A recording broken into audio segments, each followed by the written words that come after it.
Imaginez, vous avez une idée d'application et en moins de 10 minutes, l'IA vous la transforme en application complète, fonctionnelle et prête à être mise en ligne. Et tout ça sans écrire une seule ligne de code. Ça paraît fou et pourtant c'est possible. Aujourd'hui, je vais vous montrer étape par étape comment faire ça avec un tout nouvel agent IA capable de coder, tester et publier une application à votre place. À la fin de cette vidéo, vous serez capable de transformer n'importe quelle idée en une vraie application utilisable. Moi, c'est Ugur, je suis ingénieur et docteur en IA, et mon objectif à travers cette chaîne est de rendre l'IA simple, utile et accessible à tous. Allez, c'est parti. L'agent en question s'appelle Agent 3 de la société Replit. Alors, l'agent 3 teste régulièrement l'application qu'il construit, détecte des bugs ou des erreurs, puis corrige le code en conséquence. Il est plus rapide et plus économique, donc Replit affirme que le système est au moins 3 fois plus rapide et 10 fois plus rentable que certains modèles existants. Il peut travailler en autonomie sur un projet pendant jusqu'à 200 minutes sans intervention humaine. Il surveille son progrès, crée des tâches et s'auto-évalue. On va tester tout ça ensemble. Il est également en version actuellement bêta, capable de créer des agents et des automatisations. Donc, il est possible de lui demander de générer d'autres agents ou des workflows automatisés, par exemple des bots Slack ou Telegram, ou voire même des actions récurrentes. Juste pour information, Replit, c'est en ARR, donc en revenu récurrent annuel, 150 millions de dollars en 2025, et l'an passé, c'était 2,8 millions de dollars. Donc on voit que c'est une entreprise qui est en très forte croissance et qui comptabilise au moins en utilisateurs inscrits plus de 40 millions de personnes. Allez, on va créer notre première application et pour ce faire, on va se connecter à Replit. Une fois que vous êtes connecté, vous allez voir, c'est ultra simple. On a juste à décrire l'application qu'on souhaite que Replit nous crée.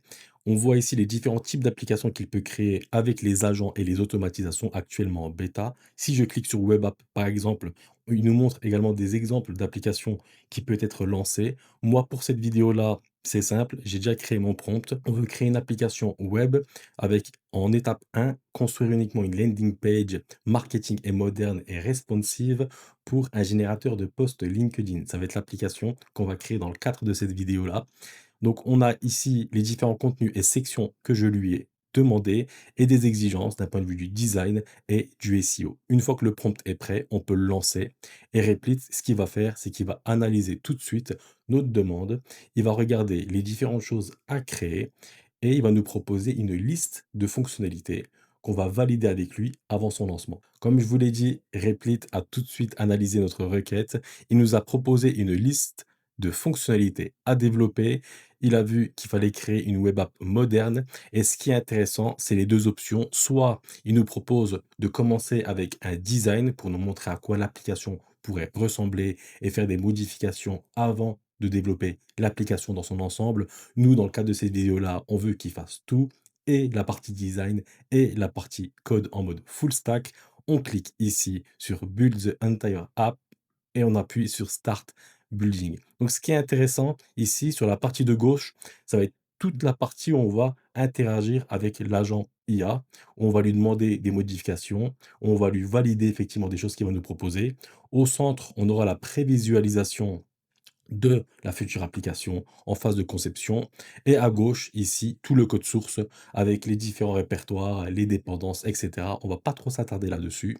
Donc, pendant effectivement que l'agent travaille de son côté, je vais un peu vous montrer ici le home de Replit et les différentes choses. Ici, vous avez le home, vous pouvez créer une application, vous pouvez importer également un design ou un code déjà existant pour le retravailler avec l'agent de Replit.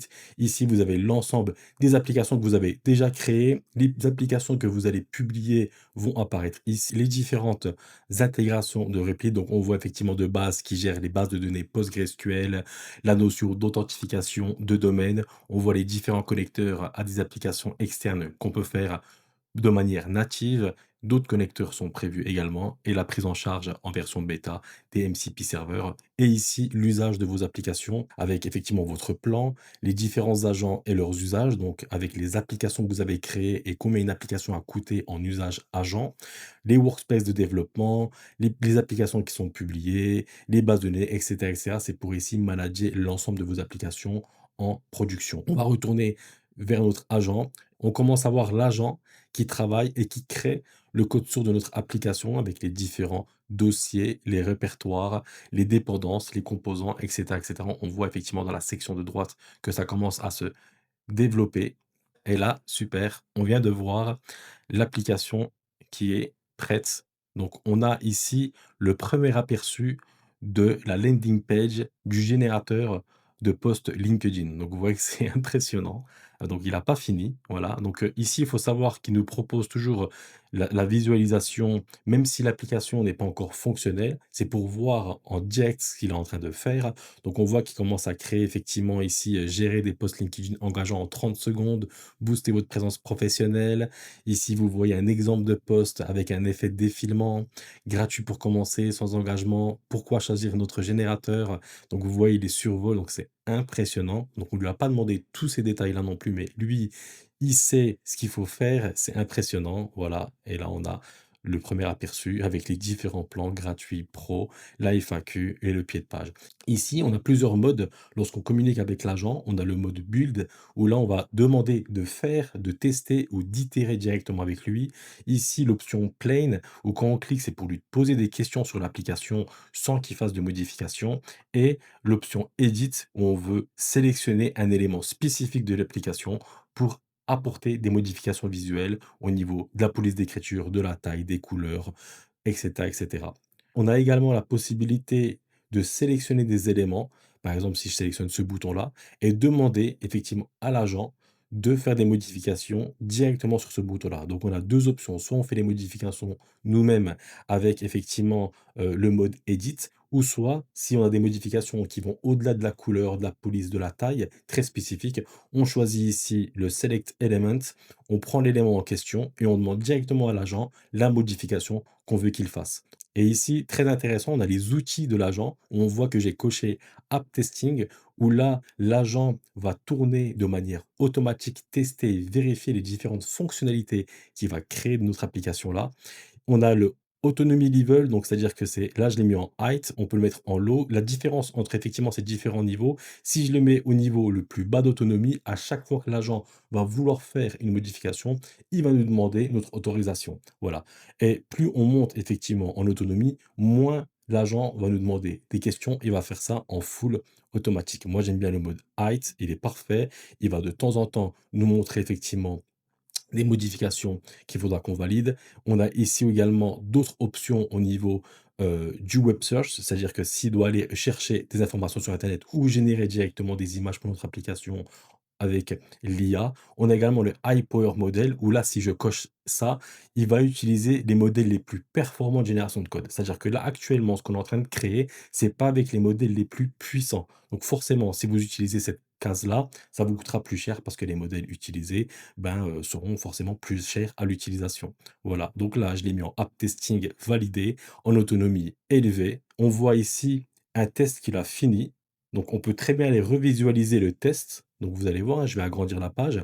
On peut voir ici tout ce que l'agent va faire dans l'application. Donc on voit qu'il est en train d'identifier et vérifier les différents éléments de l'application. Il va cliquer dans les boutons, voir s'ils fonctionnent bien. Il va voir si les textes affichés sont les bons. Il va voir si le texte est visible, si l'application répond bien au comportement souhaité. Donc c'est incroyable. On peut voir clairement l'agent tester automatiquement ce qu'il a créé et l'avantage de ça, effectivement, ça peut être un peu plus lent que certains autres outils comme Lovable ou Bolt.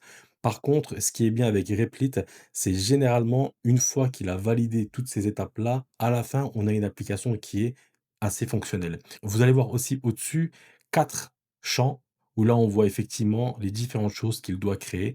Donc là, il va checker effectivement les différents boutons et les actions modales. Il va vérifier la FAQ. Donc, on voit que les 2 choses-là, il les a déjà faites. Si il n'a pas encore validé, par exemple, la deuxième, il ne passera pas à la troisième tant que la deuxième n'est pas validée. Donc là, il va checker toutes les sections pour voir si c'est correct et il va vérifier tous les détails de la page pour voir si c'est OK et valider la première étape de notre application. Donc, on voit qu'il continue encore à faire des tests. Vous allez voir au fur et à mesure parfois qu'il va automatiquement détecter soit des bugs ou des erreurs, il va automatiquement revenir dessus pour les corriger. C'est vraiment impressionnant. On vit réellement une révolution dans le monde du développement. Donc c'est un peu comme, il y a, 10-15 ans avec, les sites web. Avant, on avait, on devait avoir des compétences assez techniques en développement pour développer des sites web et aujourd'hui, on a des outils comme WordPress, par exemple, qui nous permet de générer et de créer des sites internet sans forcément effectivement avoir des compétences en codage, en HTML ou en CSS, par exemple. Ici, on vit la même révolution, mais pour le développement d'applications. On a ici des agents qui sont capables de créer ce que l'on souhaite, de vérifier, de checker et de nous fournir des applications fonctionnelles sans intervention humaine. Après, plus la complexité de l'application que vous voulez créer, sera élevée, forcément, plus des compétences techniques seront nécessaires. Mais pour des applications de base, c'est des outils incroyables. Si vous voulez tester une idée, si vous voulez d présenter ça à un client, au lieu de présenter, votre projet sur feuille ou sur design, ici, vous pouvez directement créer, la future application pour un client et lui montrer à quoi elle pourrait ressembler. Donc ça fait littéralement la différence dans vos approches commerciales et effectivement dans le marketing et dans le branding de votre entreprise. On peut également changer le thème de l'application. Donc au-dessus, quand vous cliquez sur thème, vous voyez effectivement qu'il y a plusieurs thèmes. Donc si je clique sur les thèmes, il va automatiquement changer le thème dans l'application. Donc vous voyez ici que l'application, s'il change de thème, va changer d'aspect.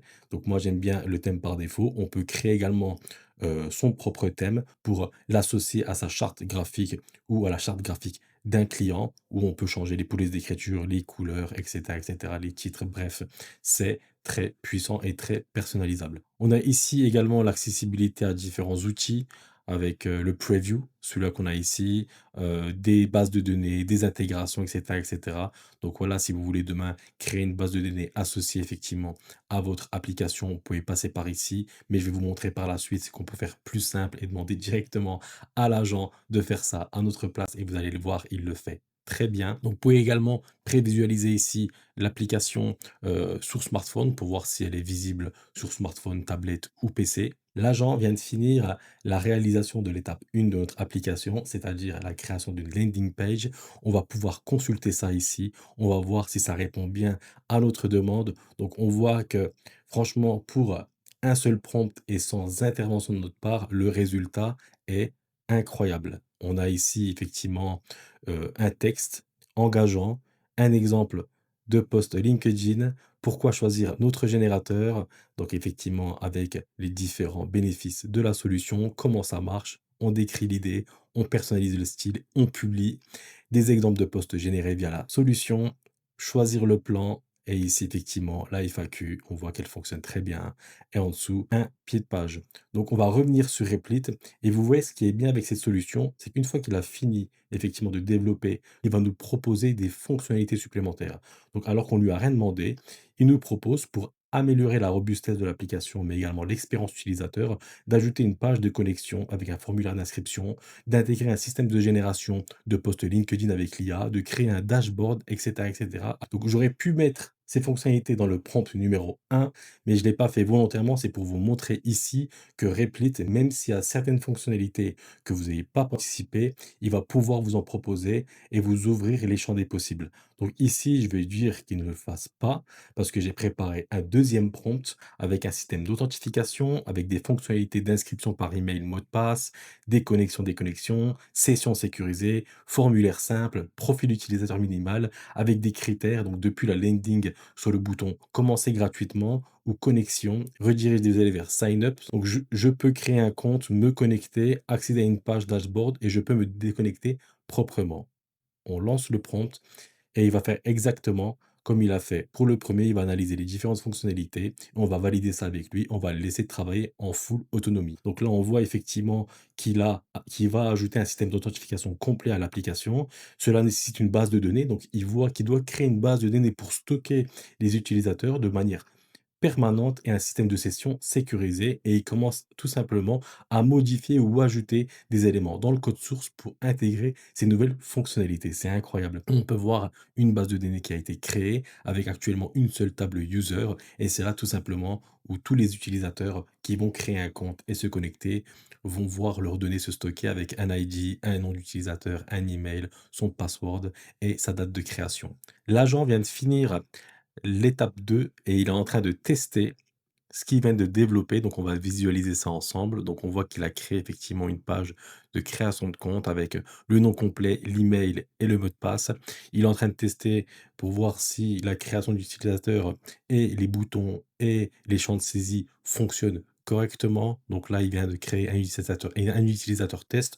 On voit qu'il y a une erreur. Il va tout de suite aller vérifier d'où peut venir l'erreur. Donc, il vient de voir effectivement que la création de compte n'a pas fonctionné avec un pop-up d'erreur. Donc là, on voit effectivement en direct que les tests parfois ne fonctionnent pas et qu'il va devoir apporter des modifications avant de nous fournir une application fonctionnelle. Donc, il voit qu'il y a des pop-up d'erreur, il a redémarré l'application, il est en train de regarder d'où peut provenir l'erreur et il va apporter les modifications pour pouvoir résoudre cela. On peut quand même aller regarder ici dans la base de données que l'utilisateur qu'il a créé lors du test a bien été créé effectivement, mais qu'il ne pouvait pas avoir accès effectivement à la page d'administration d'un utilisateur en question.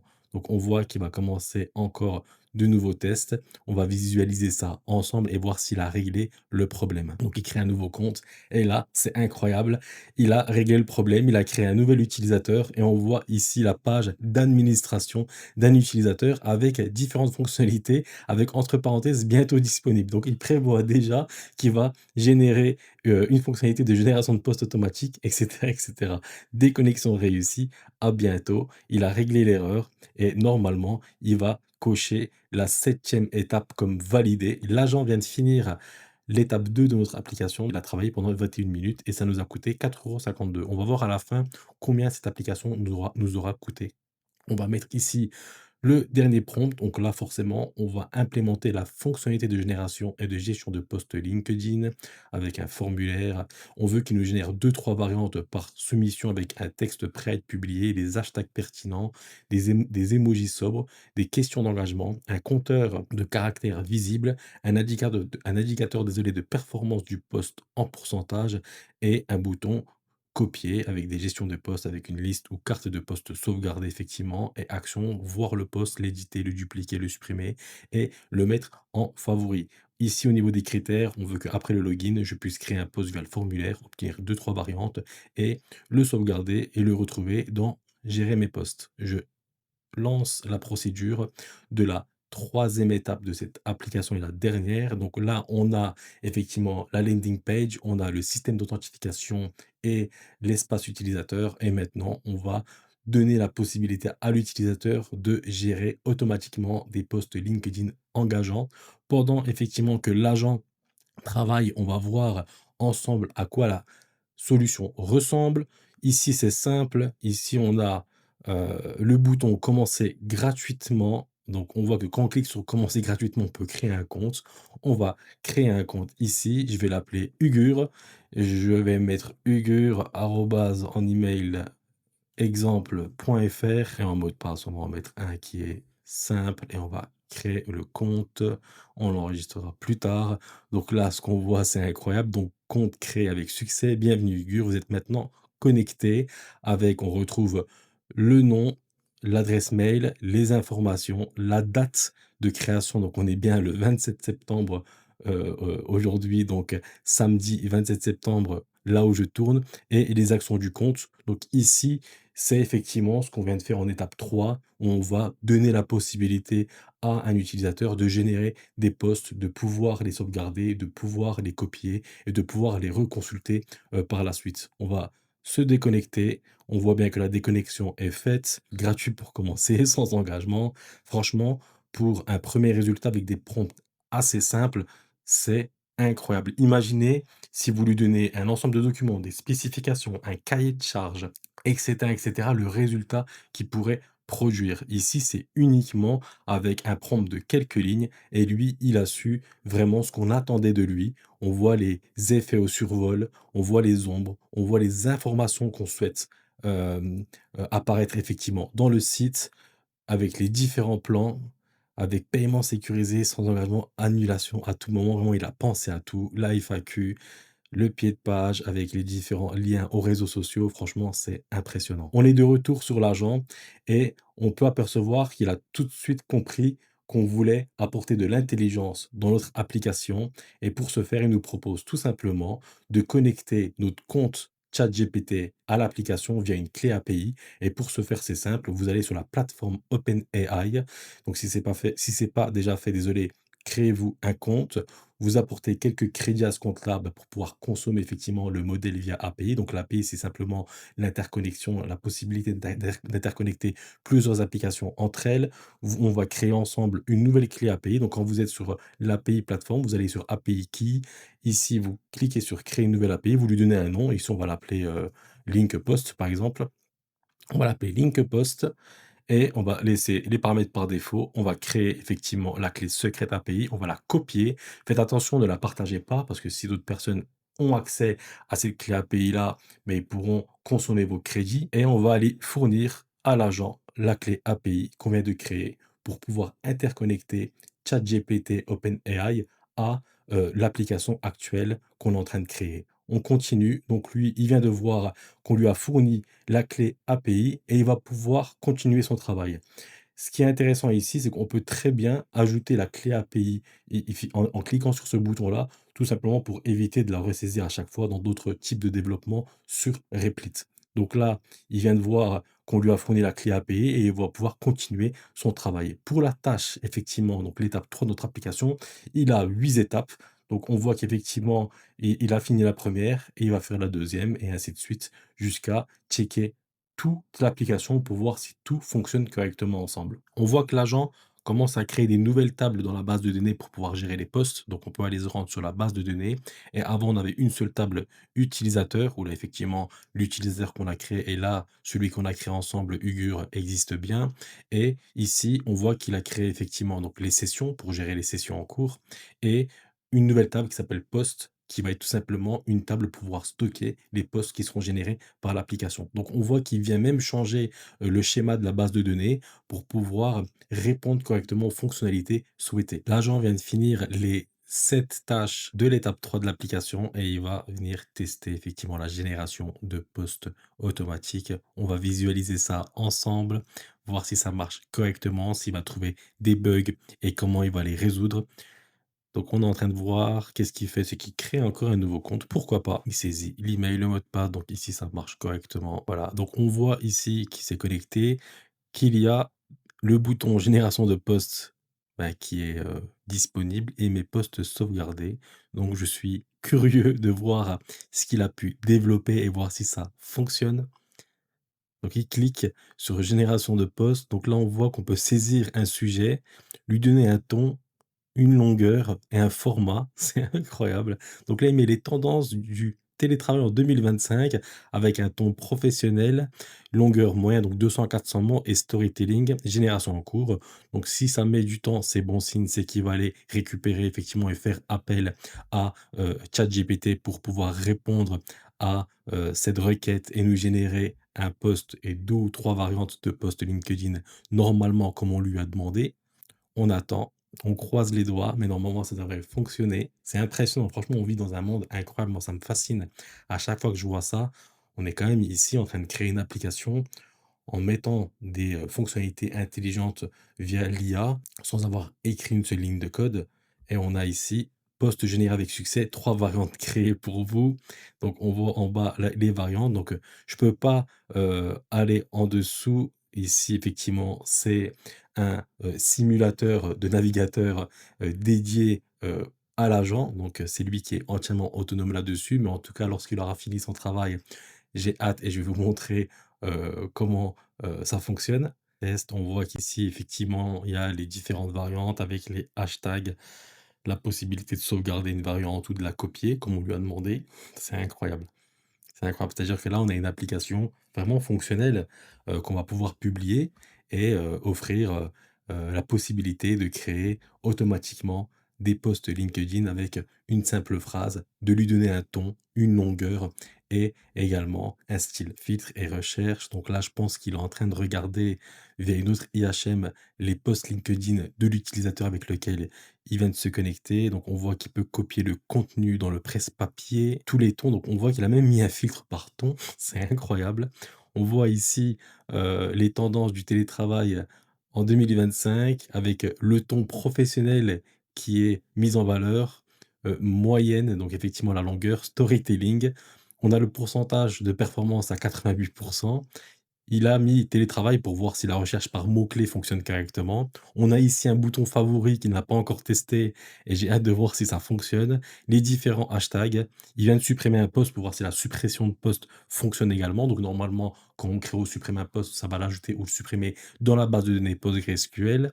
C'est incroyable. Donc là, il redémarre l'application forcément parce que il va encore réaliser des tests ou quelques modifications. C'est incroyable. On peut également aller voir dans, la plateforme OpenAI, les usages et on voit effectivement dans Chat Completion, on est le 27 qui a eu effectivement une requête. Donc on voit bien effectivement ici, l'appel qui a été fait via notre application au modèle et on voit ici que c'est le modèle GPT-5 qui a été utilisé pour ce premier test de génération de posts LinkedIn. Donc ça marche très bien. Donc l'interconnexion entre les applications fonctionne correctement. ChatGPT renvoie bien à l'application créée par Replit Agent 3 le résultat. On voit que l'agent ah, super, il vient de finir l'application. Donc là, on voit que toutes les fonctions donc j'ai terminé l'implémentation complète du système de génération, de gestion de posts LinkedIn, donc gestion des posts, formulaire complet, génération, deux trois variantes avec OpenAI GPT-5, effectivement, hashtag, on voit ici gestion des posts, vue, liste, carte, système de filtre et de recherche, action complète, intégration dans le dashboard. Ben, il a fait ça en 13 minutes. Donc ce qui est intéressant, donc ça a coûté 2,48 $, cette, fonctionnalité intelligente et d'interconnexion avec ChatGPT. Donc si je remonte tout au-dessus, donc avec le premier prompt qu'on a fait, effectivement, ça a pris 1 heure. Donc 1 heure pour créer une application complète et fonctionnelle. On va tester donc l'application finale ensemble et voir à quoi elle ressemble. Donc on est ici dans l'application «Commencer», donc créer un compte. Moi, j'ai déjà créé un compte, auparavant, effectivement, comme vous avez pu le voir. Donc je vais mettre «Se connecter». Je vais mettre ici l'adresse, c'était ça, voilà et je vais aller mettre le mot de passe. Normalement, ça se connecte. Donc on voit effectivement ici la connexion à mon compte avec ici les 2 boutons, effectivement génération de poste et me poste sauvegardé. Donc dans les postes sauvegardés, forcément, j'ai rien parce que je n'ai pas encore réalisé effectivement la génération de poste et ici, on va ici écrire, hop, les tendances du marketing digital en 2025. Hop, je veux que le ton donc il a mis professionnel, inspirant, storytelling humoristique et provocateur. Je vais laisser professionnel, la longueur courte, moyenne ou longue, je vais laisser moyenne et le format liste à puce, analyse approfondie ou storytelling. Je vais mettre liste à puce et générer les variantes. Donc là, on voit qu'on a différents styles de format, de longueur et de ton. Donc là, la génération est en train de se faire. Ça prend du temps, il n'y a pas de message d'erreur pour l'instant. C'est extrêmement bon signe. Donc là, notre application communique avec ChatGPT, avec le prompt et donc ce qu'on lui a demandé. ChatGPT est en train de travailler et va nous retourner à l'application, normalement, les 3 variantes. On voit que les 3 variantes ont été générées. On a un petit pop-up post généré avec succès. 3 variantes créées pour vous. Donc on voit la variante 1, la variante 2 et la variante 3. Donc avec si je clique sur copier ici, on a bien le pop-up comme quoi il est copié. On a pour chaque variante effectivement un pourcentage ici de performance, le nombre de caractères, le texte, les hashtags, c'est incroyable, incroyable. La possibilité de sauvegarder, par exemple, celui-ci, le post a été sauvegardé, vous pouvez le trouver dans vos posts sauvegardés. Donc on voit effectivement qu'il a bien mis ici, comme on lui a dit un peu en liste à puce, les tendances du marketing digital en 2025. Donc si je retourne dans mon IHM précédente et dans les postes sauvegardés, ici, je ne le retrouve pas. Donc ça veut dire qu'ici, il y a un bug au niveau ah non, au niveau j'ai rafraîchi la page, désolé, ça fonctionne bien. Donc on voit ici les tendances. On peut ajouter ici en favori. Donc si je clique ici, on voit que le post a été en favori. Donc si je clique ici, il y aura tous les posts en favori. Donc si je l'enlève des favoris et que je clique ici, il ne s'affichera pas. Au niveau des tons, donc là on est professionnel. Donc si je mets inspirant, il s'affichera pas. Et si je mets professionnel, il s'affiche. C'est impressionnant. C'est impressionnant, ça marche super bien. Donc on va générer de nouveaux posts. On va créer quelque chose de différents comment améliorer sa productivité. Hop, on va mettre ici inspirant, on va mettre ici court et ici, hop, storytelling. On va lancer. On va enregistrer à nouveau des posts pour voir s'ils s'affichent bien correctement dans, l'IHM et dans l'espace utilisateur de l'application et on va aller tout de suite aller voir pendant qu'il génère effectivement les posts sur la productivité, la base de données pour voir si ici, il a généré ou pas, hop, le post. Donc on voit bien que dans la table post, un nouveau post a été créé. Donc il lui a mis quel utilisateur l'a créé, le sujet, donc on voit bien les tendances ici du marketing digital en 2025, le ton pro, la longueur moyenne, la liste effectivement en format, donc le contenu du post en entier, les hashtags, la performance et en favori un booléen. Donc quand c'est false, c'est qu'il n'est pas en favori. Quand c'est true, c'est qu'il est en favori. Donc là aussi, il le prend en compte. La date de création, quand est-ce qu'il a été effectivement mis à jour. C'est incroyable, ça marche très très bien. Donc là, on voit qu'il vient de nous créer les 3 variantes sur comment améliorer la productivité avec un ton inspirant et un format storytelling. Si je sauvegarde le premier et je vais sauvegarder le deuxième, normalement, je devrais les retrouver ici. On voit qu'ils sont tous ici. Et si par exemple sur comment améliorer sa productivité ou les tendances, par exemple 2025, je vais le mettre en favori, celui-ci et celui-ci. Et j'ai envie d'afficher que les favoris, donc il y en a que 2 qui s'affichent, voilà. Et au niveau des tons, je vois qu'ils sont tous, ah non, il y en a un professionnel et 2 inspirants, donc si je veux que les inspirants, il y aura uniquement ceux liés à la productivité. Donc c'est incroyable. L'application, elle est fonctionnelle, elle marche bien. Il y a encore quelques petites améliorations à faire, c'est normal, il y en aura tout le temps, mais là, comme vous avez pu le voir, c'est uniquement des discussions avec l'agent. C'est-à-dire que si on voit qu'on veut un bouton de retour en arrière ou si on veut effectivement d'autres éléments, on lui demande à l'agent et il sera suffisamment autonome pour les intégrer de manière fonctionnelle. On a ici une application qui tourne très bien avec la possibilité de se déconnecter, on se déconnecte, on peut voir l'exemple, on peut se reconnecter, recréer un compte. C'est incroyable. Donc, on vient de créer littéralement en 1 heure un générateur de posts LinkedIn avec une landing page, la possibilité d'avoir un espace utilisateur, de générer des posts, de les sauvegarder, de pouvoir les trier, les analyser, les copier et les publier directement après sur LinkedIn pour avoir effectivement un travail qui est fait de manière autonome, automatique et un gain de temps incroyable. Donc, effectivement, comme la promesse, les publications sont créées en 30 secondes. Pour publier une application, c'est simple, on clique sur Publish et ici, on peut directement publier l'application avec un lien ici en replit.app. Lorsqu'elle est publiée avec un lien replit.app, on peut tout simplement customiser effectivement si vous avez un nom de domaine pour mettre tout simplement le nom de votre marque ou de votre produit .com, .ai comme vous voulez. On a d'autres options effectivement proposées par Replit ici sur les settings où vous pouvez effectivement ici déployer et mettre le mode de déploiement de votre application avec si vous voulez réserver une machine virtuelle directement pour votre application. Autoscale recommandé, c'est Replit qui s'occupe de la scalabilité effectivement automatique de l'application ou la page statique pour un simple site web par exemple. Ici, vous pouvez choisir la configuration de la machine qui va héberger effectivement votre application avec le CPU, la RAM, etc., etc. Et cetera. Et la possibilité, ils ont fait un partenariat avec SameGrep pour checker, faire un scan complet de la sécurité de votre application avant publication. Voilà, c'est incroyable, ça marche super bien et on a ici notre application de génération de posts LinkedIn prêt à être publié et tout simplement à accueillir ses premiers utilisateurs. C'est incroyable. Je voulais revenir très rapidement avec vous pour conclure avec les bonnes approches d'usage à avoir avec ces types d'agents IA. Hem, Très simplement, c'est des solutions qui sont pour moi exceptionnelles pour tout ce qui est prototypage rapide ou MVP, c'est-à-dire pour, vous avez une idée, vous voulez prototyper, tester une idée. Vous avez vu, on l'a fait ensemble, ça a pris 1 heure. Bon, la vidéo ne va pas durer forcément 1 heure, mais ça a duré 1 heure, ça révolutionne littéralement la phase de prototypage et de développement, effectivement, bah, pour concrétiser des idées à une vitesse inégalée. Donc, pour les logiciels métiers complexes ou les besoins fonctionnels très spécifiques, vous devez utiliser ces agents-là comme des copilotes et non pas les laisser en mode pilotage automatique.